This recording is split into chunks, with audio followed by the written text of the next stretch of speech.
Imagine if there was a mating season for Homo sapiens like there is for cats. The idea, I think, a lot of people, when you live a life like this, when you don't like who you are,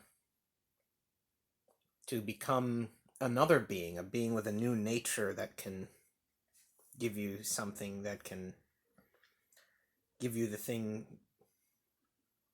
that makes you feel good, that makes you feel like you're a being that is getting the comfort from its own life, from its own existence, is being nourished, that is being given good experiences by nature because of what you are. You've changed to a state where that is possible. And as if perhaps having a mating season is more natural or is better in some way than for just a little while to completely lose your mind with lust. That with the coming of spring would be this very, I wonder what that's like. When I think of it, I think of that if a Homo sapien had a mating season, that when spring came around, suddenly the air would smell very different, and there'd be like the sun illuminating the hairs on your arms. Everything would seem very different, and suddenly you'd be feeling really good and uninhibited. mm, like kind of like on drugs. People will often say that they were high on life as opposed to being high on drugs, because I assume that that has meaning, that being high on life comes with meaning, that it's about reproduction, or that life has organized itself into some form where it can produce a safe and extremely good feeling or experience. That it's a bunch of different things that come together that satisfy. They say that there's like the norepinephrine, that there is a part in the brain that if you attach an electrode to it, it gives you just the best feeling, the best, they call it pure happiness, where you have some things that are good, but this is the complete, all that really all those other things are different ways to get to a part of it, but this is all of it. This is absolutely all you need, but you have to bore a hole in your skull and put electrodes, and then I guess you die if you didn't eat it. You wouldn't need to eat or anything. That when they say they do it to mice that are on drugs, and they prefer the electrical signal to this part of their brain over the drugs, they will stop the drug. So I guess you could say that that's the meaning of life, or rather, that would be like the solution to all of your problems. It would be the satisfaction. That is the way you get satisfied. But meaning would be, well, what do I have to do in life to get that to happen? Well, not just that I could get that to happen, but that there is a specific type of behavior in nature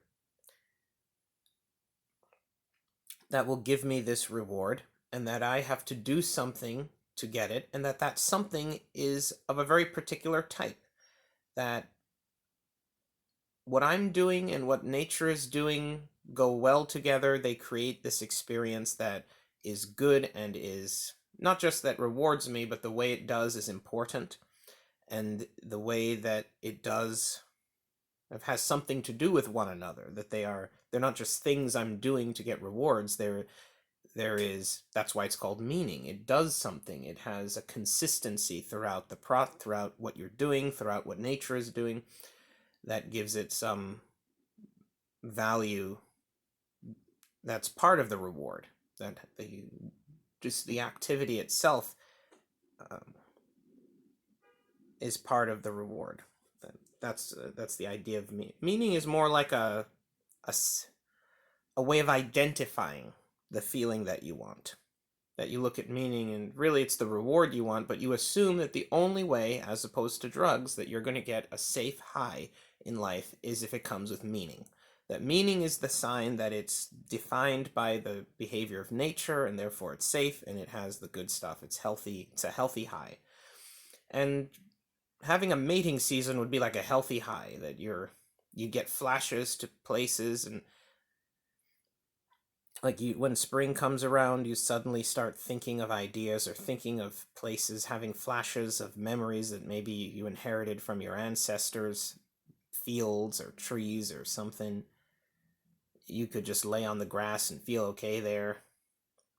And everyone else is going through the same thing that you are at the same time. So everyone just suddenly leaves their jobs, and like kind of like a muck time from Star Trek, where Spock just starts losing it. He's gonna just leave his job, and he's going to his home planet where everyone is going to have that orgy.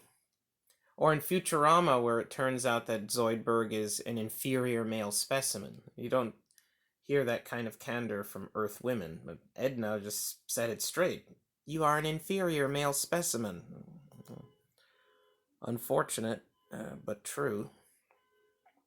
And I am an inferior male specimen, so I'm the one. But they kill themselves when they reproduce. So, but does it hurt? I mean, Fry said die a horrible death or go without mating. Well, if you're going to die a horrible death doing it, that doesn't seem like... Well, unless mating is such, like, for them, it's like I was talking about with the cat penises. Like, perhaps, of course, with cats, I don't really think they feel the way I described. But let's say in the cartoon that here, that sex for them is this elation, this incredible thing. But then it comes with this kind of gruesome price, but ultimately it's still worth it. It balances out. So, or not balance, like it still has a net gain. It's still worth doing. Anyway, and with the cat penises, you wonder, what if you didn't have to do that? What if you could feel that and then not have the bad part?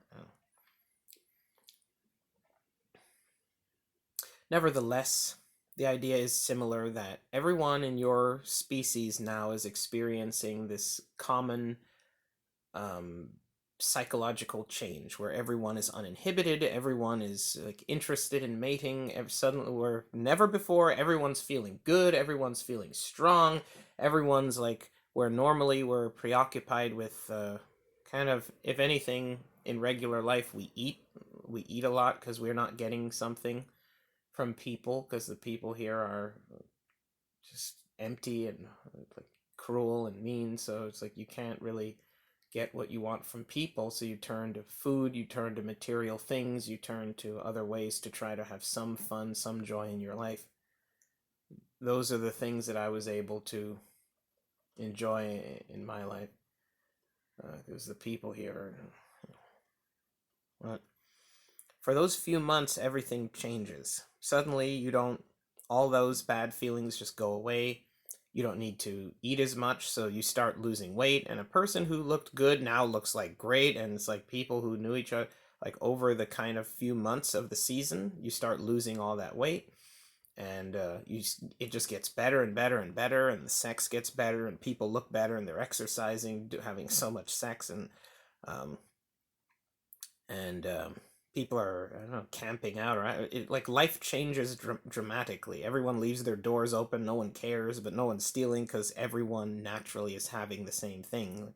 Like that idea where it's raining, so even the crooks are inside, are not going out and robbing people in the rain. But now everyone is it's mating season, so now even the crooks are subject to amore.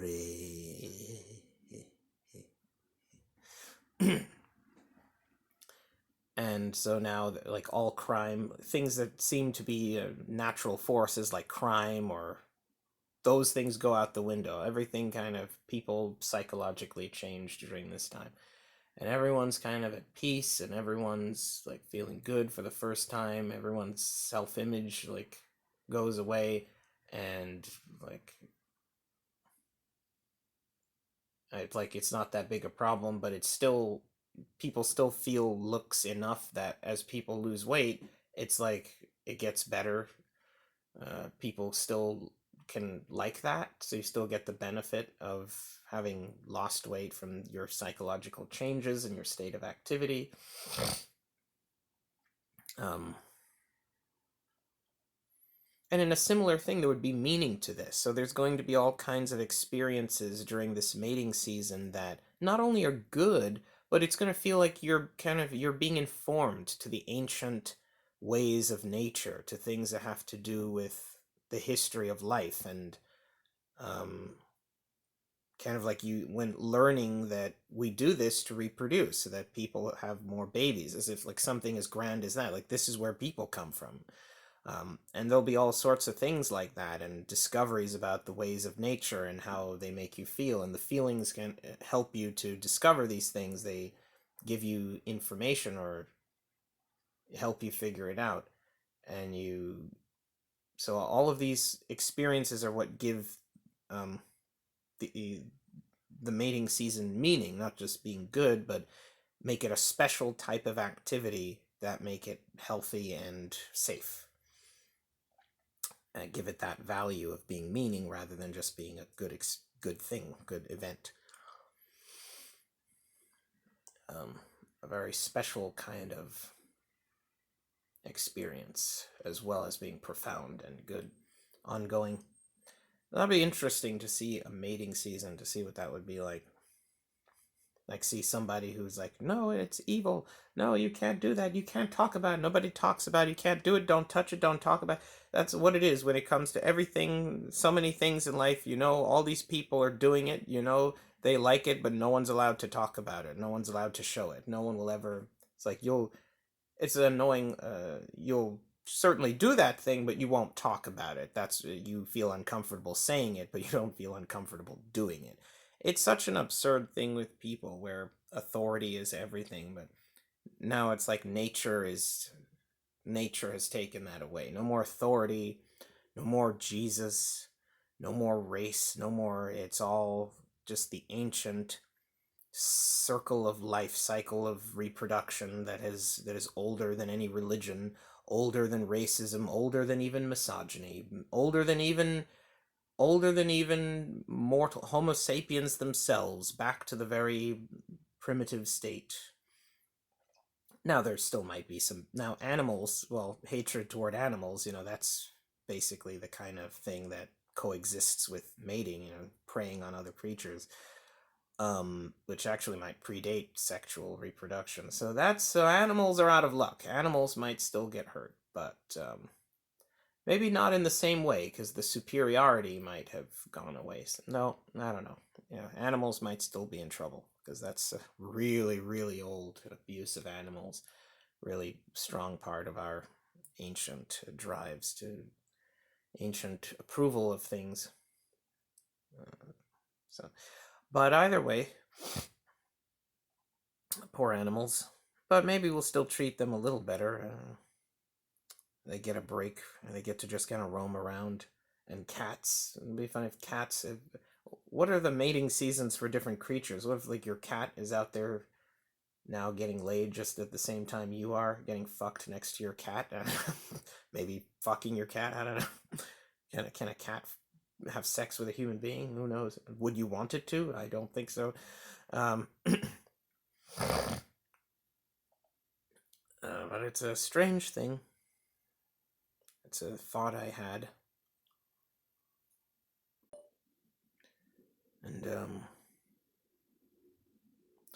people forming little groups and lighting campfires, and I don't know, going places and going off to other people's apartments that are now just left open, that like, oh, let's or just having sex on the side of the road. I don't know, going into the woods, going here, going there, and then after it all, that would go on for a few months. So this is going to happen repeatedly. It's just a curious experience. You could go into any apartment anywhere, go looking around, meet people along the way. Like it's like a constant experience of making new friends and then having sex with them. And I mean, but how many friends could you have? It's like I guess really you'd have like I don't know, maybe some would drop off, or some you'd gain some. I don't know, or maybe you just sort of form little groups. That would feel a little disappointing, because to have like you can't give individual time to that many people.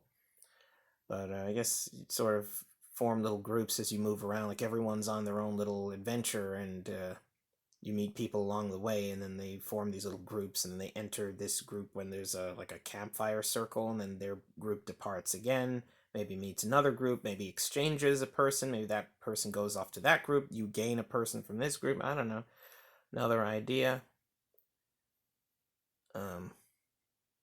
It's like ordinarily a person is kind of like this very unnatural presence, and now suddenly a woman, she is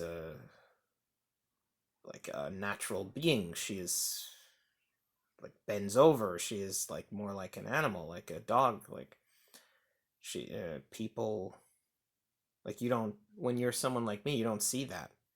You don't see that part of people. Everyone's kind of wants to show they are this inhuman thing that is in the world but not of the world, as Christians would like to say, that they are superior to and different from everything.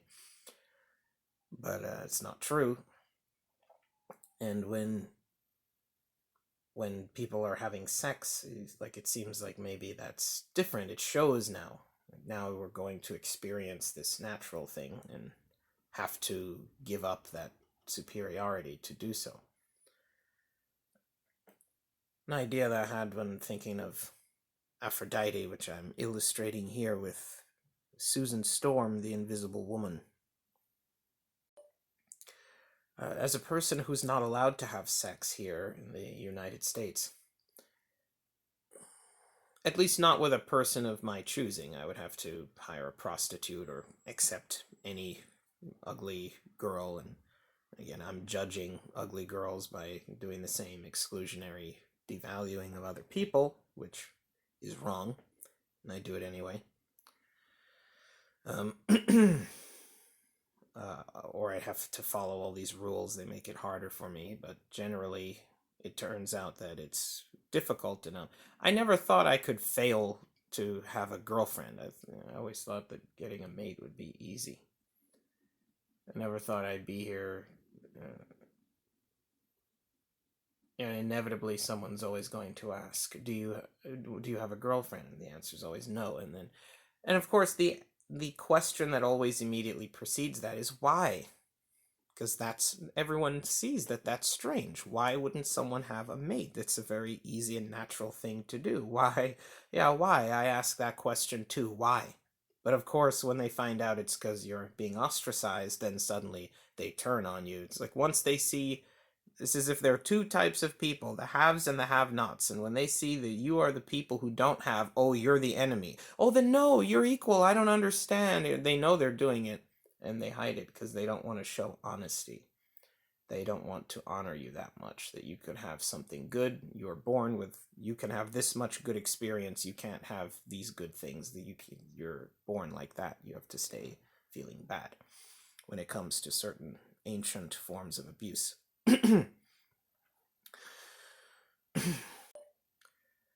When you are not allowed to have sex, you wonder, you don't think about certain things, and that is, or that I didn't consider, that I'm a very un-American being.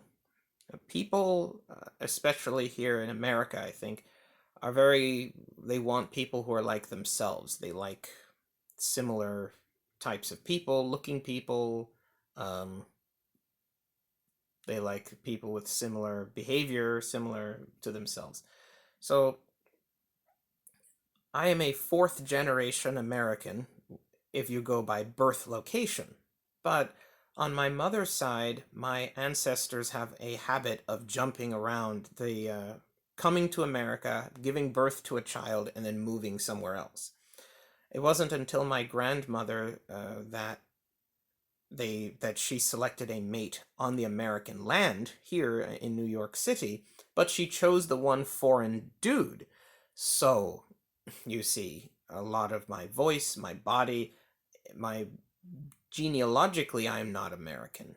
Genealogically, I'm mostly like French, German, Canadian, Caribbean. I'm not and I spent the first 12 years of my life, as far as where I was living, with my great-grandmother, who was born in Maine, lived in British colonial Jamaica, So,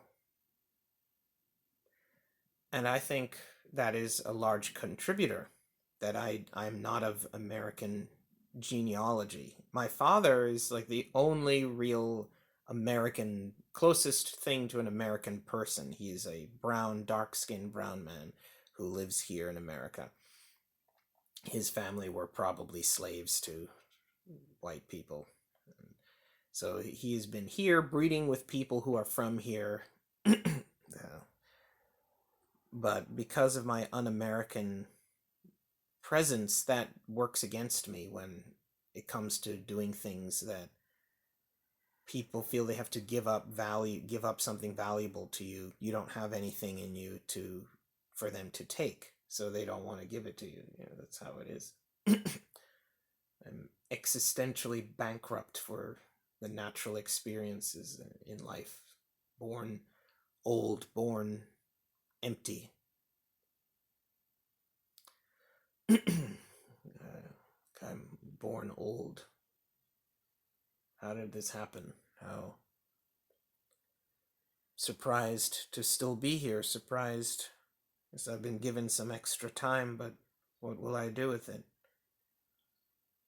I've just prolonged the waiting for the end. But that's something to consider when you're being ostracized. Where are your parents from? I think if I moved to Canada, I would have a much easier time picking up chicks. Though I think that the American things that I have accumulated would work against me. So I think if I moved to Canada, I would start meeting girls and they'd start showing interest in me, and I could have, but as soon as they start to see, oh, you're American, that's when I'm going to run into a problem. So I'm going to get my foot in the door and they're like, nope, nope, nope, nope, get out. That's what I think would happen if I moved to Canada. I really don't have any I don't have any authority anywhere. I have no claim. I have no natural tenure, ability to have long-term access to good treatment from other people due to my being from different places, being so ethnically eclectic. Unfortunate. Something I think of when I think of Aphrodite, I think of mating. I had this idea that what if Phobos, the god of fear and loss, went to mugshots compound from Sly Cooper and the thevieous racoonus. I think it was Gambler's Gulch, the second level. and then Eris, and he was in Mugshot's throne room or his giant chamber near the roof.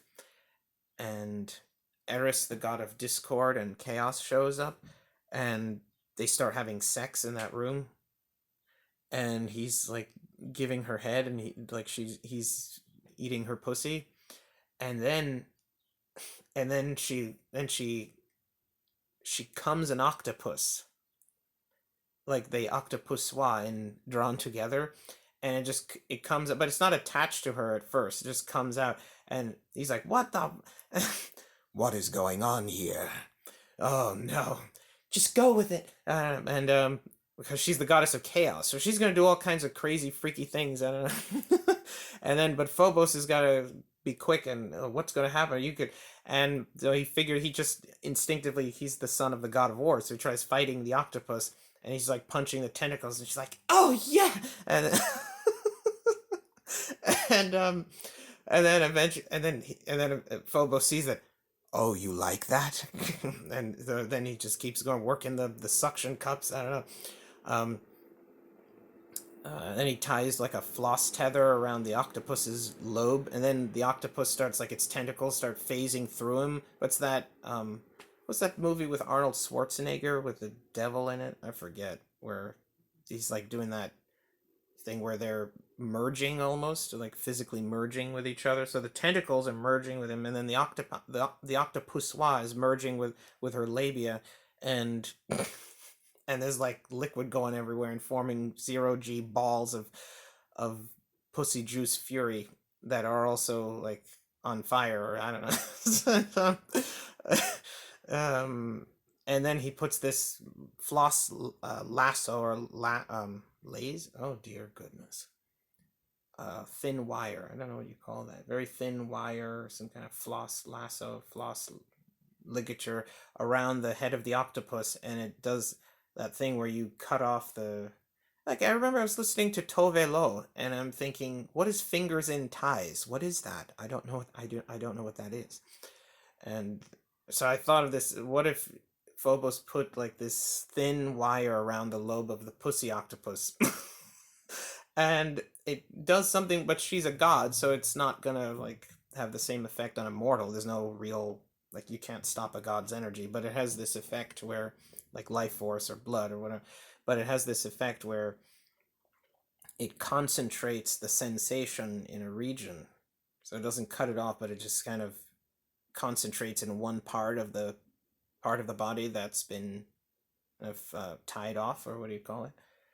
And so then it's like anytime someone touches that part of the body, instead of just being like a regular body part, it's like someone's running a current through the whole volume of the octopus, and then that feeling like goes all over the octopus. And then when it does that, what is the name of that movie with Arnold Schwarzenegger and that dude?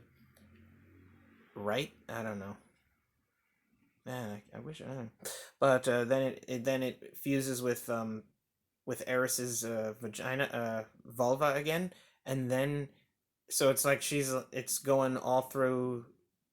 It's like there's an electrical current going through, and it's strange, and he's like punching it, and she's like yeah, and then he just whips his dick out and starts fucking the octopus right in the beak. And this is a dangerous game, and because if the octopus bites you, you're in big trouble. And Phobos has got to keep his game and his mind, and he's got to remain focused, because one false slip of the mind will lead to a slip of the hips, and that octopus is gonna get pissed, and you're gonna lose your dick. So, but Phobos is a god, and he's perfect, and he pulls it off, and he's a master of fear, so he masters his fears, and he does it, and then I don't know, the octopus explodes into slime that turns into sea foam, and then they're just kind of floating on a huge pool. The inside of the building turns into a pool of